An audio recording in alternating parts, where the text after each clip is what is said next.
Welcome to the Simpleton podcast. This is Clark Massey coming from Kansas City, Missouri, and I am interviewing today Deacon Tyler McClay. Hello, Tyler. How you doing, Clark? Thanks for having me. Good. All right. I've known Deacon Tyler for probably 3 or 4 years. I knew him in his capacity when he was a lobbyist for the Catholic Church at the state level here in Missouri, and now he's working. What's your current job title, Tyler? I'm the Director of Advocacy for Catholic Charities in St. Louis. Great. I invited Deacon Tyler on the podcast because I think that your perspective on the Catholic Church's interaction with politics and how even the state level politics works, which I was very ignorant of until I got to interact with the Missouri Catholic Conference, just to see what actually happens there. You know, could you start by just kind of explaining? I don't know how to phrase the question. Like nationwide, how does the Catholic Church interact with state governments and kind of promote the projects at once? So Missouri has a Catholic conference, which I was the executive director of for, before coming here to St. Louis. And there are, I think, 48 other states that have Catholic conferences. So these conferences grew out of the Second Vatican Council, where the church was kind of opening the doors of the church, trying to get out into the public square to present the church's vision of life, if you will, in the public square. So that's kind of how the church interacts. And then at the national level, you have the United States Conference of Catholic Bishops, and they interact with the federal government at the federal level. And as you mentioned, I was a lobbyist, and in order to go to the Capitol and take a position on legislation for any organization, you have to register as a lobbyist. So it sounds maybe more ominous, or maybe nefarious than it is. And so let me, if I may, Clark, I could tell you what a lobbyist isn't. Well, I would like that, because I feel like the word lobbyist is a dirty word, but when I've actually known lobbyists, it seems like a necessary thing. You have to have people going to talk and promote some ideas at the Capitol, you know? So, but go ahead and explain from your perspective. Well, and I'll just start by saying there's kind of an old saying that if you're not at the table, then you're on the menu, right? And that's true for any organization in this country. And because we have a representative form of government, individuals are empowered to go and speak to their representatives and ask them to do their bidding, if you will. That's why we vote. That's why we participate in government. And so the same is true for the church. And,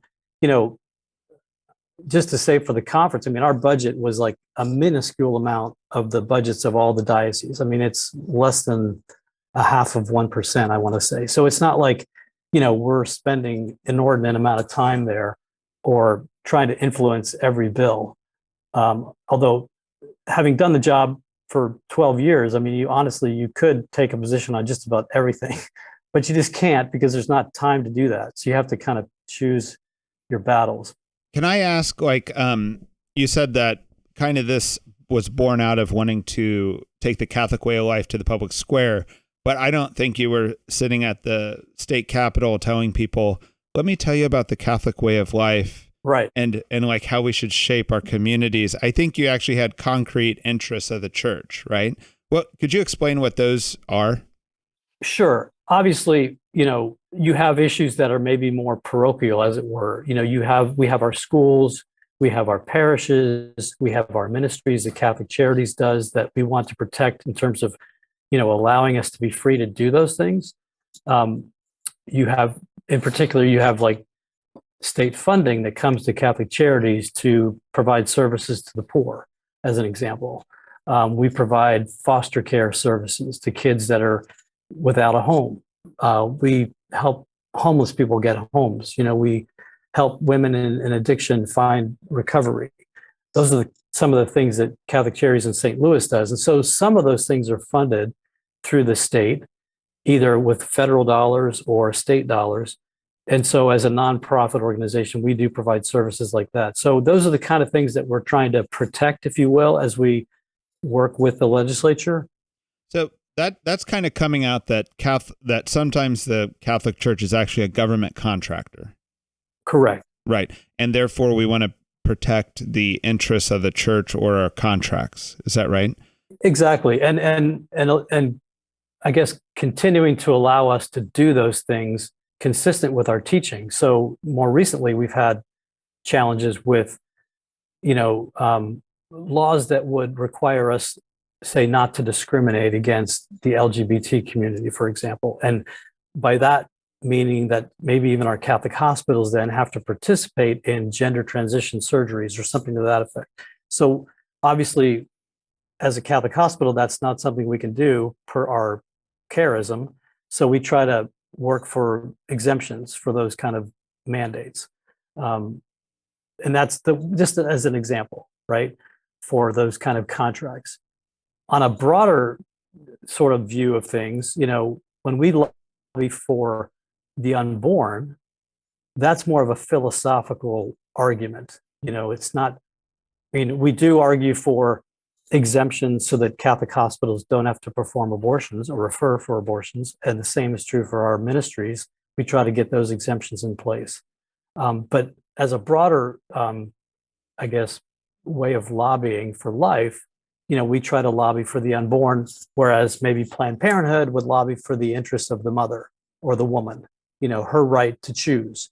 Well, that's their position. Our position is to lobby for the life of the unborn and try to protect them. That's an example of maybe the more specific, funding issues versus maybe a broader sort of philosophical argument.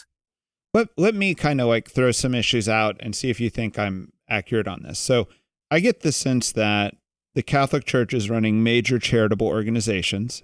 We're running major medical organizations. We're running major educational organizations. That just minimally at least that, right?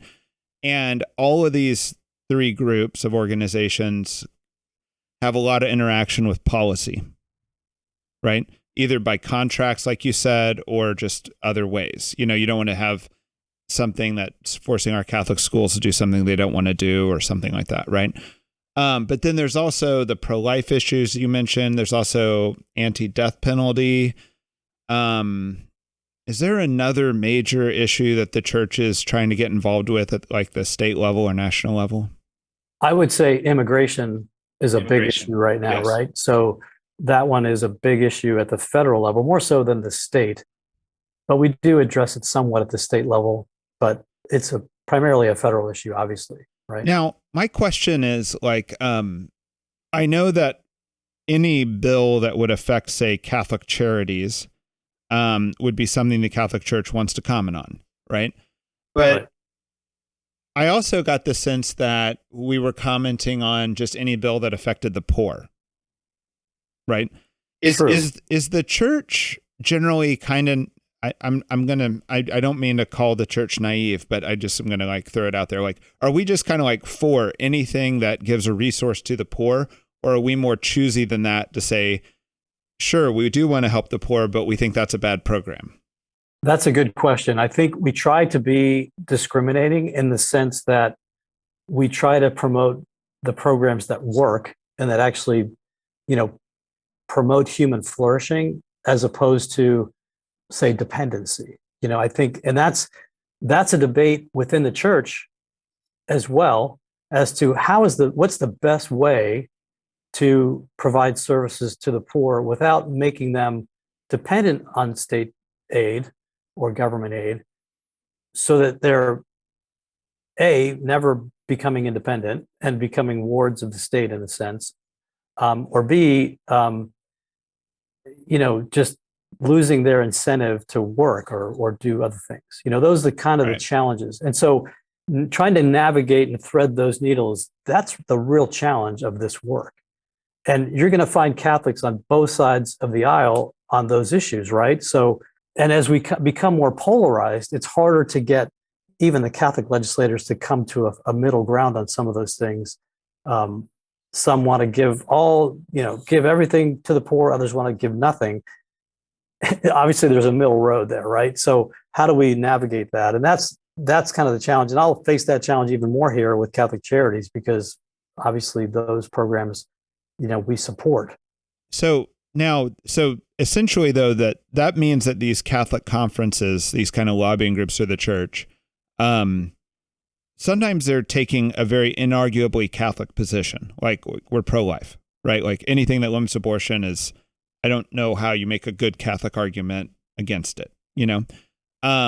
But there's going to be these other things where it's like one group of Catholics thinks this should be more in the private sector. One group of Catholics is cool with it being in the governmental sector, right?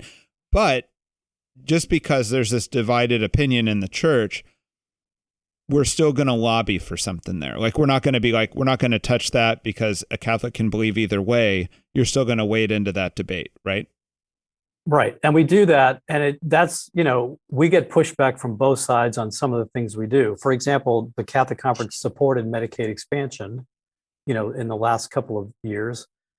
And we got pushback on that. We got support from some Catholics and much pushback from others.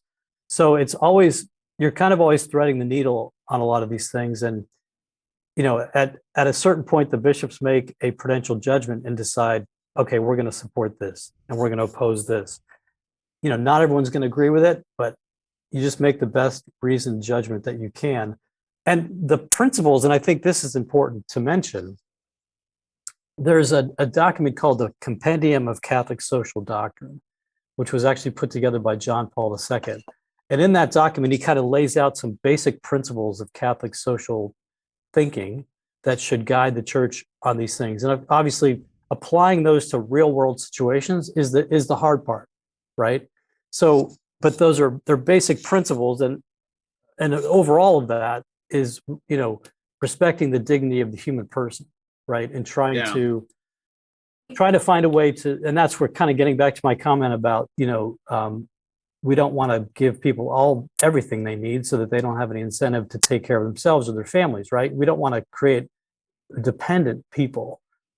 Well, part of that Compendium of Social Doctrine is it's almost like all Catholics need to agree on the goals, but not all Catholics agree on the means, right, to those goals, right? But as part of a policy influencer or maker, you have to actually have some opinions on the means, At some point, you've got to take a position one way or the other. And a lot of times our position is very nuanced, as you know, because you served on the board, the Public Policy Committee at the conference. A lot of our positions are nuanced. So we're supporting a bill, but we're looking for amendments, or we're opposing a bill, but if they amended it, we could live with it. And it's sometimes you get caught in the political debates where you're looked at as, oh, you support the same thing Planned Parenthood supports, or right.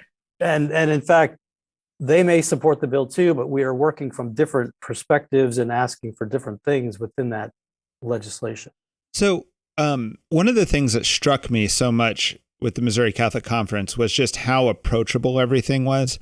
Like, just to give people like a mental picture, because I want to take this from a theory to like real, for people. So it's just like maybe there's 4 or 5 employees at the Missouri Catholic Conference, right?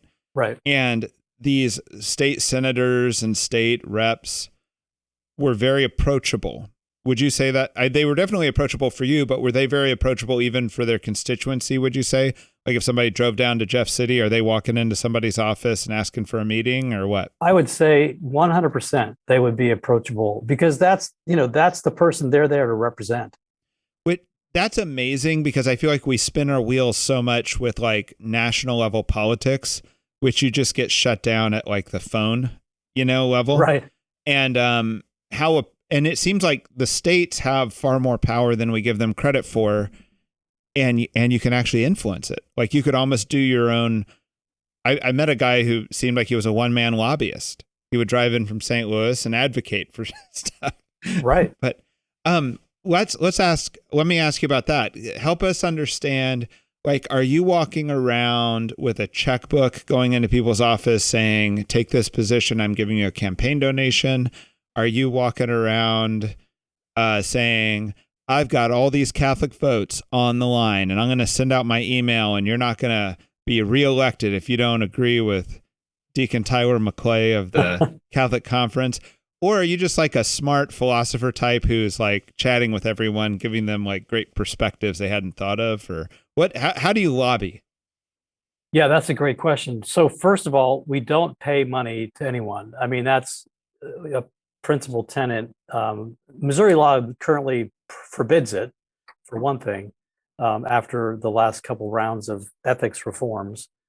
But we never had a position at the conference where we would pay for even a meal with a legislator or even coffee. You know, like we might invite them to visit with the bishops and offer coffee and donuts or something. But even now you can't do that. You know, you can't even do that. So you can't give them even a keychain or a pen with your name on it anymore. So let's dispel that myth, if you will. We're not whining and dining legislators. And we're also not, I don't go in and threaten people with, hey, I'm going to sick my 800 members of my network on you. You know, that probably not the most effective way to lobby. It's more trying to use faith and reason and to try to find common ground with that person, whether they be Catholic or not, to influence their decision. And at the end of the day, we try, as you know, to try to research the issue as deeply as we can, and then apply the bill to apply the Catholic teaching to the bill, right? And see what position should we take. And then we try to articulate a good reason for that bill, either good or bad, for or against, but not necessarily quoting the Pope or, using documents from the church, although in our written testimony, sometimes we would do that. But it's more like, look, this is going to be a bill that supports or helps the common good and is good for all citizens of Missouri. And I think that's the crux of what Vatican II really tried to present to Catholics, to say, look, let's go. It's part of evangelization, right? It's part of presenting the church's teaching for the common good and for human flourishing. And so that's really those are the two primary principles that I would say I would use when I would go to the Capitol to lobby, if you will. It struck me that lobbying and evangelization are uncomfortably close. Like there's a lot of similarities between those two projects, Yeah, there are. Let me ask this. So I was around kind of the think tank world in DC, like in the 90s, when I felt like the think tanks exploded in DC. And it seemed like what they did was a new politician would come in from wherever part of the nation, and they'd be really concerned about cutting government waste or immigration or changing Social Security or whatever, right? And then the think tank comes in with the guy who wrote the book on privatizing Social Security, or the guy who's got the 10 best ways to cut, spending in government, right? And they come in and they kind of like, it's not like this politician who just had to surf all the drama of his, election and do all that. It's not like he necessarily has already read carefully the whole budget when he arrives, And the think tanks kind of came in and provided this like service, which was also very influential, towards their goals of like, we've already researched it. We have this guy who's got a book on it. Here's a law you could write. Here's how we do it. Right. Did you do anything like that kind of as a lobbyist? I would say not really. I mean, we would do get outside groups that offer us assistance on certain things, and there are think tanks that kind of have ideas on the best way to approach a bill. But I would say, as a consultant, maybe we would look at those kind of things, but we wouldn't necessarily consult them directly. But at times we would use outside white papers, if you will, to help us form our position on different things. Let me give an example of that. So last year there was a bill to legalize marijuana, recreational marijuana, and that's now going to be on the ballot in November. And I went and testified in opposition to that bill. And, I went to the advocacy group that's opposing the initiative and got some data from them as to the sort of the negative impacts of this. And I used some of their talking points. So that maybe is an example of what you're talking about. So I guess in that sense, we do, we do, I guess, consult those kind of groups. But then we try to reframe it in terms of our own teaching. And so a lot of what in that particular case, I went and testified about the impact on the poor, that the working poor, and how, recreational marijuana might impact their ability to keep a job and support their family, if they couldn't stay on the job because they couldn't have a clean urine test, that kind of thing. Or how it would impact families, and how, the family is the basic social structure of the society, and if you're going to have an addicted family member, that impacts the family and the kids. And that results in a lot of the programs that we then have to run to help those families overcome that kind of thing. So does that make sense? I mean, it does. Yeah. What about, I wanted to ask you this. So when I found out that you had decided to move back to St. Louis, I thought, oh my gosh, Deacon Tyler's timing could not be worse, because you left the Catholic Conference right before the repeal of Roe v. Wade, and right before Missouri got almost statewide school vouchers. I know the law is way more complicated, but I don't think our audience needs to know the complexity of our school voucher law here. But I was like, those are the two most, and Missouri was the very first state to make abortion illegal. Right. After the repeal of Roe v. Wade. It was like, if you'd been the head of the Missouri Catholic Conference at that moment, those are the two biggest wins. It's I was like, did that surprise, that surprised me. I was like, what is this? What just happened? Oh my gosh. Yeah, that was a great victory. And I was actually at the conference when they passed the education scholarship bill. So that was a good victory for me. But no, and I think, I never in my lifetime thought we would see Roe reversed. I just didn't think it would happen. And, I do think it's a function of the Supreme Court makeup being what it is. And I'm glad. I really think as I waited through that for 12 years, I think that the impact that Roe had on our laws and our jurisprudence, if you will, now I'm going to get a little bit legal. It had an incredibly corrupting impact on our law, because you had principles of law that would apply except in abortion cases.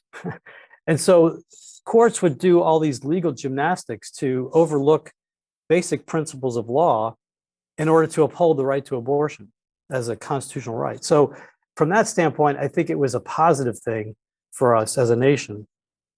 And I think it also corrupted our politics in many ways, because, let's just take the Brett Kavanaugh hearing for an example, right? I mean, I think he's probably more than anyone the happiest guy to see Roe go away, because his whole hearing was an attempt to, there was the issue of the abuse, which whether or not that happened or not. But when a Supreme Court nominee's whole issue is whether you're going to uphold or not one case, it just becomes the whole process is sort of corrupted in that sense. Yeah, it's kind of a terrible way to choose Supreme Court justices, and kind of makes the whole thing a joke. If that's the only thing we're screening for. I gotta believe every one of those justices is happy that that's no longer a litmus test for, Supreme Court. Now maybe they'll make it one and say, are you going to reverse this or not? Kind of thing. But I think that's all going to play out in the state legislatures, and somehow they're going to, anyway, that's going to get resolved. But no, I didn't think I'd ever see that day come, and I was sad to not be there for it, but I'm happy that it happened. What I'm hoping as a church, I'm hoping that we can move on to be multi-issue Catholics, more than just, the pro-life issue. Because there's so many more issues that we as a church are interested in, as we mentioned, some of the others, caring for the poor, immigration, education.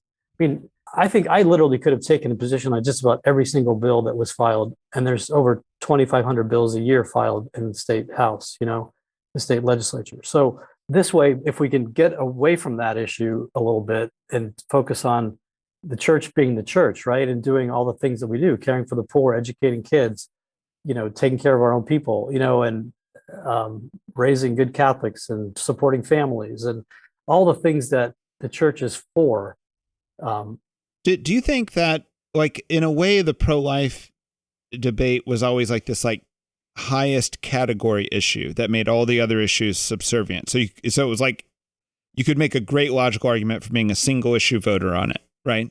Absolutely.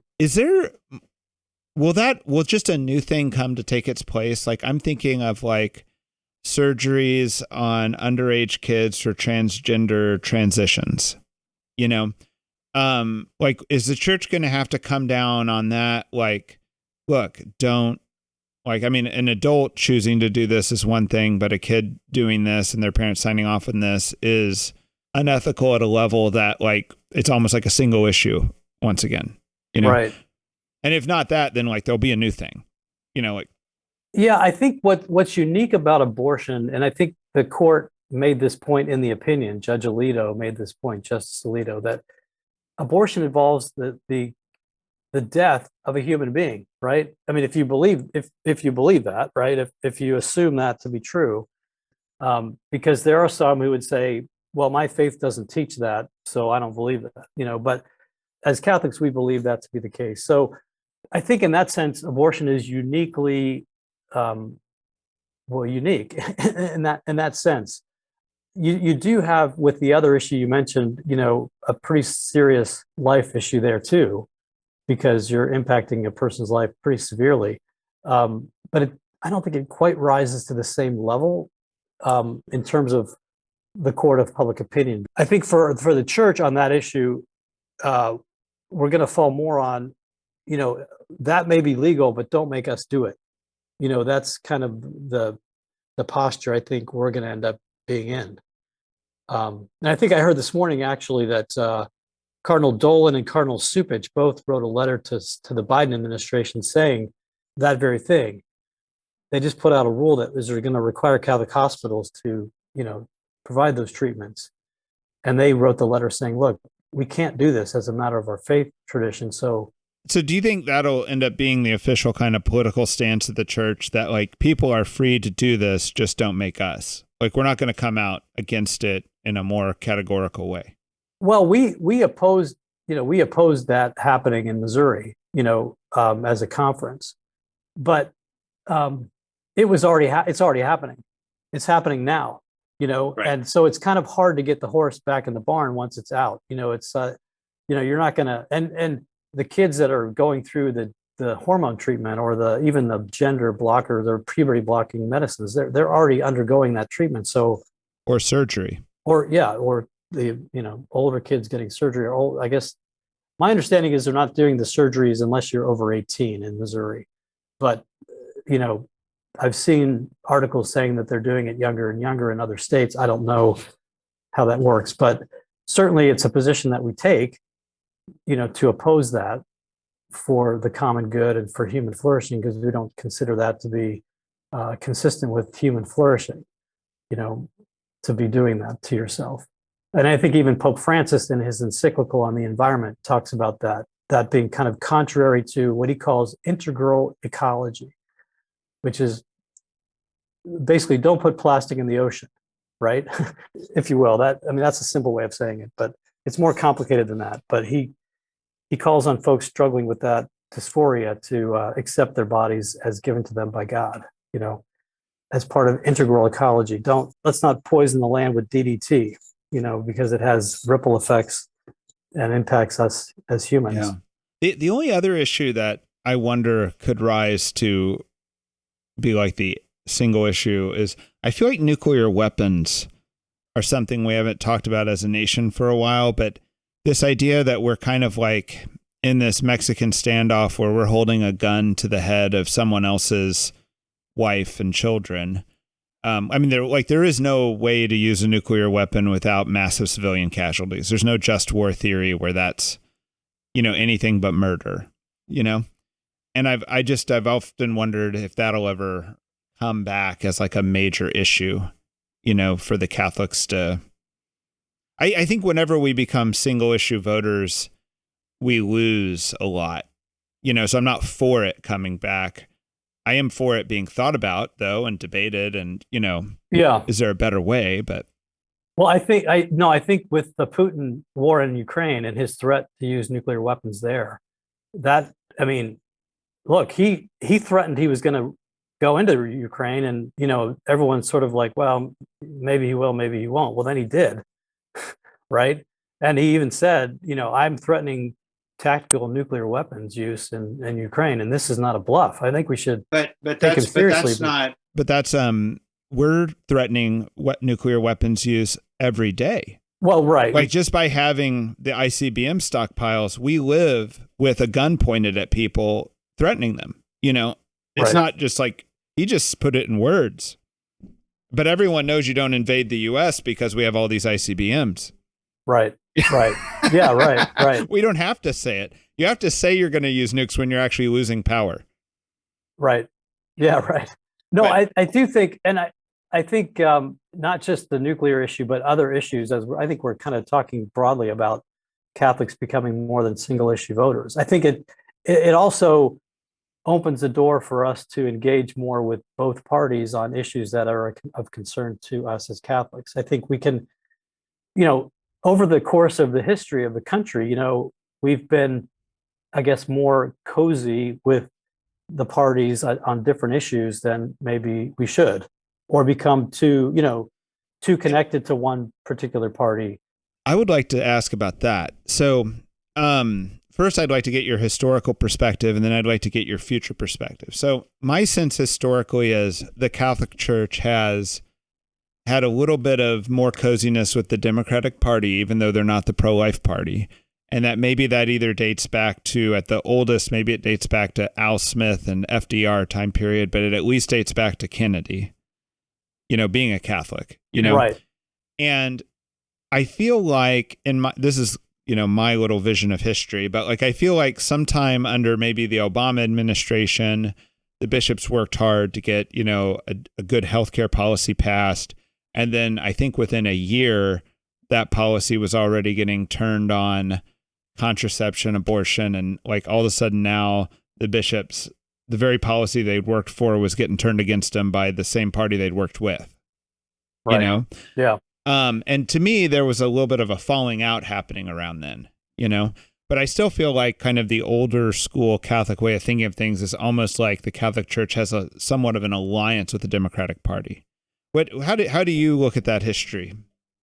I think if you go back to the turn of the 20th century, right, when you had Pope Leo XIII wrote the encyclical Rerum Novarum, where he really, for the first time, we're now dealing with capital and labor, and addressing the issue of fair wages and people's right to unionize, those kinds of things, really for the first time in the history of the world, addressing moving from an agrarian economy to an industrial society, and the church having to navigate and you can see there where the church was very cozy with the Democrat Party in terms of the right to unionize, the right of workers who, were just being abused. I mean, I grew up in Pittsburgh.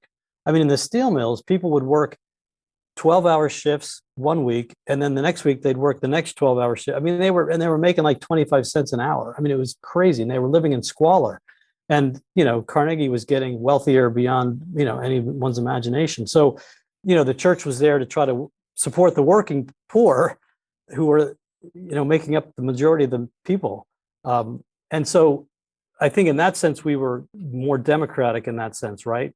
And then with the life issue coming around. Which, by the way, ironically, I feel like even the labor unions now are leaving the Democratic Party. Right. Interesting. Right. Yeah. Although I don't know that they're leaving, but it seems like they're maybe at odds with some of the more progressive Democrats on some things. And if not the unions themselves, union workers are leaving the Democrat Party, right? In that sense. Well, also just the trade issues and the China stuff and things like that. The unions have a big interest in all that. And Well, and I think, and that's where with the life issue coming in after Roe, that, the Catholics a lot aligned with Republicans on that issue and became sort of the single issue voters, and more aligned with the Republicans in that sense. And, the reality is that our Catholic teaching spans the spectrum of political spectrum. So, and this is the challenge for us as lobbyists, if you will, for the church. We're not going to align with one party. It's just impossible. So we're always going to be whoever's in power we're always going to be a sign of contradiction, right? So if the Democrats are in power like they are now in Washington, we hope we're going to be a sign of contradiction. We hope, we hope. If we're living our vocation. Right, we attempt to be, and I think this is an example that I just cited about the gender surgery mandate. That the bishops are coming out in opposition to that executive order, that change in the rule.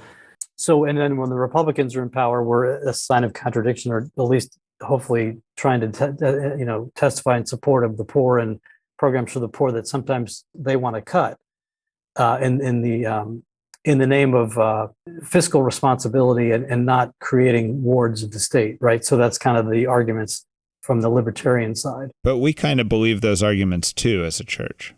We do in a certain sense, but we also support Medicaid expansion. Like, so for example, like on the Medicaid question, I think before expansion, there were 200,000 Missourians, actually, I think as many as 800,000 Missourians who didn't have health coverage or any kind of access to health insurance.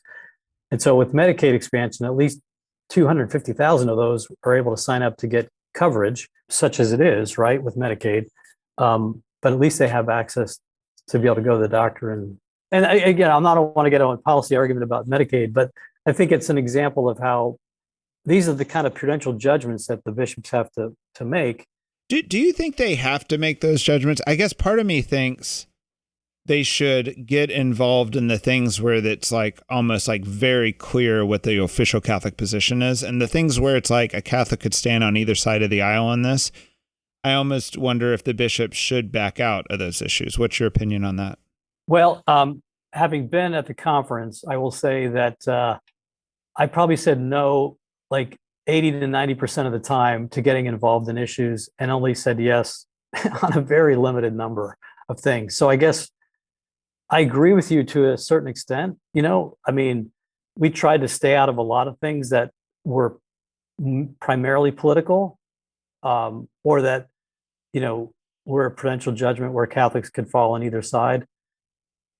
And then you have to come down on the things that are just, you could argue, like you said, that good Catholics could disagree. But we ultimately took a position because in the case of Medicaid expansion, obviously the hospitals were supporting it. So obviously the bishops felt very strongly about the need to support that as well, along with the numbers of people that were impacted by how that would go down. And like we had as a church, because we're running hospitals that tend to be in poor areas that tend to have a lot of Medicaid patients. I think this was a very interesting thing to me, was that like we're literally just running a lot of major works, and these works have political interests, that hopefully are for the good of all society, but we have to express these interests at some level. Right. And for the hospitals, they're providing uncompensated care to the poor. And it's not like Medicaid payments are going to keep the hospital afloat. I mean, if you're getting 50% of your dollars from Medicaid for your entire hospital, you're not going to stay open. You can't operate with that kind of a payer mix. So, but if you can get something rather than nothing for the 20% of folks that don't have insurance, then that's, going to help your bottom line, help you stay open and help you continue to function and be an option. Like, we talked about, it's important there be Catholic hospitals so that Catholic healthcare workers have a place to work where they don't have to do some of the things they don't want to do, like the abortions and the gender stuff, so that's where, it's important to make those prudential judgments that sometimes are based, frankly, in economics a little bit, right? I mean, you have to look at that. It's a reality. So I got two major questions I want to kind of go down road on. So I have a child who has a disability, and requires a lot of resources. And I'm very pleased with the blessings we're getting right now where we live, like these resources we're getting, there's a lot of discussion amongst parents with disabled kids about what state's better at this, this state, this red state or this blue state fund it better or whatever. Right. And it's really hard to know because like you almost would have to move somewhere and test it out, But the thing I've been kind of wondering about is like with the repeal of Roe v. Wade, I think there's going to be a lot more disabled kids. Because like when we go through like our process of having children, you are offered an abortion at all times. They want to do genetic testing. They're doing that to offer you an abortion at the end of that, and now that this is not going to be the case, these states that are pro-life are going to have a lot of kids to support. Right. And so one of the things I've been wondering about is like when I see the school my kid goes to, I'm like, should they be expanding? Like, do we do pro-life states need to start investing in the infrastructure for helping the disabled because there's going to be an increase? Yeah, I'd be curious to see how that plays out. I think it stands to reason that we would have more kids like you're describing. Well, would you say in your lifetime, you used to see more people with Down syndrome than you do today? Oh, I think there's no question about that. Right. And so I think we're at least, that's just one of many disabilities, right? So we're at least going to have a lot more people with Down syndrome. Well, but you still have those OBs who are going to offer that testing regardless of whether this is a red or a blue state. And you've got, the abortion mills, if you will, in Illinois right across the border, and you've got them in Kansas right across the border. So I don't know. I'd be curious to see how it plays out, I guess is what I'm saying. Because a lot of women now in Missouri are going across state lines to get their abortions. And with Kansas, the initiative in Kansas going down the way it did, that's going to remain the case over there. And Illinois is not changing the way they do things. So I think you're right. And by the way, this is as dark a conversation as I ever want to have. But like, there's still going to be net more. The harder you make something to do, there's going to be less of it. Yeah, I'd be curious to see if that's the case. I agree with you. I think there's going to be more of that. And look, if we're going to take the position that we support life, we have to be there at the other end to offer those services to those kids, right? I mean, we have to be part of that. You know what? I'm a little bit. I've just wondered. This is completely my wonder. I'd love if somebody could run the numbers. But like, say you have a not pro-life state that usually has a lower birth rate, also, right? If they have the exact same budget to help the disabled, they're just dividing it over fewer people. Right. So like a state like Missouri could be way more generous in helping the disabled, but end up with less services for the disabled than a pro-choice state, just because the numbers won't match, and it's just going to be, I just think that's a political problem of the future that I think 10 years from now will be a reality, and it'll be interesting. It's either going to be sad or it's going to be beautiful. It's going to be like, people are going to see the value of these states that are like keeping all these children and see the beauty of that, or it's going to be just mocked. And then they're also going to say, and you're not funding them right. And you know what I mean? It could be kind of a tragic thing too.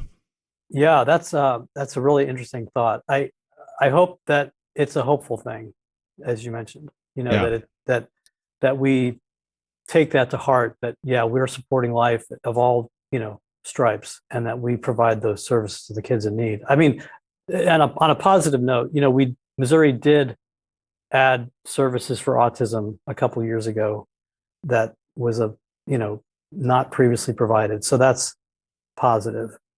I'd like to hope that we would continue to do things like that if in fact the numbers change the way you're describing. Well, the other thing that's kind of interesting is like when you're dealing with like parents with kids with special needs, this division arises between people with like profound disabilities and people with more borderline. Because one group is fighting to get their kids into the classroom and the other group's fighting to get their kids labeled as special needs so they can get the resources outside the classroom. Right. And it's like, so in one way, it's like when you increase special needs funding, are you increasing it for the more profoundly disabled, or are you increasing it for the more borderline cases like ADD, for example? Right. Anyway, it's just kind of a wild world of policy with all that. But I have another question for you. This is also dark. I'm sorry, Deacon Tyler. Okay, so I feel like I've heard this word Realpolitik quite a bit. I would define it as basically meaning that you are all about your self-interested goals in politics, and how you get there doesn't matter that much, right? You don't like try to honor the Constitution, or you don't try to honor, fair play or UN laws or whatever. You're just trying to get your goal, right? I feel like historically, when I hear that, the majority opinion was, well, maybe you do that in times of war. Maybe you do kind of a realpolitik attitude for real serious national interests. Like maybe we hope the CIA internationally does a few dirty deeds to, make sure the U.S. is protected, like they're not honoring due process or innocent until proven guilty when they work, Right. But then I feel like there's been a shift. I see it in myself, and I think it's more than just my own opinion, that not only is realpolitik being used kind of like in this international relations realm, but even like in domestic politics, there's this sense in which you fight dirty and you win, and that's what matters. What is your sense? Like, is that like, what's your sense of how domestic politics is working right now? And like, am I like, do you think I'm accurate with that statement? I think part of what you're seeing with the division that we have and the moving of the parties to the extremes is part of that. And I think part of that is we've become a little bit unmoored from the traditional values and the traditional understandings of our Constitution, that maybe we've gotten away from some of that. Like, for example, so if you look at the two sort of extremes of the politics, right? You have my body, my choice, which is kind of the cry of the pro-choice movement. And then you've got, don't tread on me, which is kind of the cry of the libertarians. It's kind of this, what I think is happening when I talk about losing values, I think we're losing a sense of the transcendent, in the sense we're focusing so much on individual liberty and the self. I think that is what is driving that realpolitik. Because if all that matters is, hey, is it good for me? Then you can pass whatever law is good for me, right? But you can't have a country of 300 million people whose primary goal is to get what's good for me. It's just right. You can't have that. I feel like there's something else happening though too that has to do with kind of this like loss of a national story or a self-understanding of what we hold in common. Meaning like if you had a debate, you're going to debate like Catholic teaching with someone, right? But at the end of the day, the person doesn't believe in the Catholic Church or believe in Catholic teaching. They might use Catholic teaching to prove some points to you or to attack you with or to try to win an argument with. But if you win the argument with the same Catholic teaching, you haven't actually done anything because they don't actually believe in it, right? I feel like, in the political realm, that's like the Constitution, where it's like one group might come and say, well, we all agree in the rights inherent in the Constitution, so let's talk about this. And the other side's like, okay, we'll have a constitutional talk. But at the end of the day, the Constitution is, written by some white slave owner dudes and is pretty much an invalid document. So like if they can win their point using this is very realpolitik in my mind. If we can win beating you with the Constitution, we win beating you with the Constitution. If we can't win beating you with the Constitution, well, we never, that whole conversation we had was kind of a fraud anyway, because we weren't really communicating heart to heart there. We actually are way back here and just reject the whole idea of the Constitution, Yeah. And I feel like when I meet the youth now, like every once in a while I'll say, like China is on the Human Rights Council of the UN, right? The Human Rights Council a couple weeks ago published something about the genocide of the Uyghurs.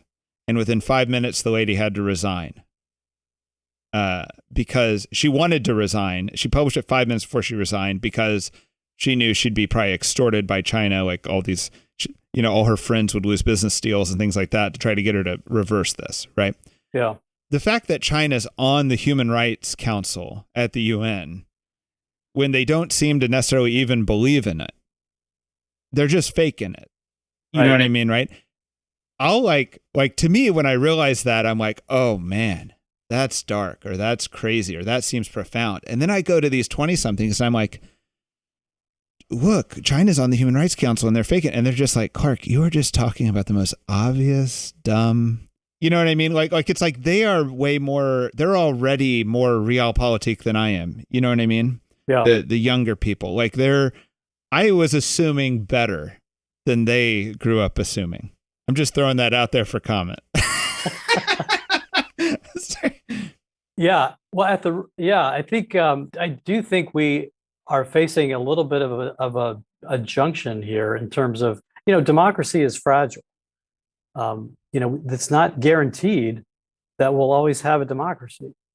And if we don't return to some kind of a sense of transcendent, whether I think Jefferson was a deist, right? He wasn't a Christian per se, but he had a sense of something greater than himself. Even in the Declaration of Independence, it says, all men are created equal.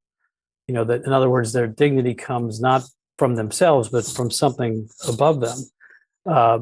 So I think we need to, and I think that's what's so troubling to me about the movement away from the church. The increase in the number of people that have no religious affiliation, I think is troubling. Because if you lose a sense of the transcendent, then I think you fall prey to this notion that, hey, it's just all about getting what's good for you. I mean, it's, China's on there just to promote themselves, right? I mean, they're on that board just because, they got to be. They're one of the big players. And, everyone knows you get on there and you cheat as quick as you can, it's like, but again, it's, how do you prevent that is to have a sense of, well, there's something greater than ourselves that we're working towards, that grounds everything we do. Clark, I really think that the church has that to offer the world. And will the world listen? I don't know. They will, because if it's Catholic, people will reject it, right? So how do we present that in a way that's not necessarily Catholic, but for the common good, for human flourishing, that kind of thing? And that's, I guess, getting back to what we were talking about earlier, how do we lobby? That's how I try to lobby. I may be the Catholic guy, but I'm out there trying to make arguments that will touch everyone. And so you can look out and see kind of reason to despair, if you will, or you can just keep saying we got to keep fighting this fight because otherwise we do lose, right? I mean, you can lose democracy, just like you can lose your salvation if you're not vigilant about staying true to your faith. Well, Deacon Tyler, I kind of want to end on that. Yeah. I love that you kind of summed it up that way. Right. So, do you have anything else you want to throw in there, or are we good? No, I'm good. I'm good. We're good. I think I appreciate the opportunity. I hope that people listening would take a look at the church's social teaching, in particular at the compendium of the Catholic social doctrine. It's available in print form. It's also available on the Vatican website if you just type that in. I've been looking at it recently because I'm trying to prepare some talks I'm going to give about advocacy from a Catholic Charities perspective. But the solution to all of our problems we have in our hands, right? We need to use them. We need to know them. We need to understand them. And then we need to try to promote them. Yeah. And one of my goals, which I don't think contradicts yours at all, is just that the state level politics is so approachable. It has so much influence, and educated Catholics, instead of always worrying about what Joe Biden or Trump's going to do, I think they should go meet their state legislatures and start having real influence.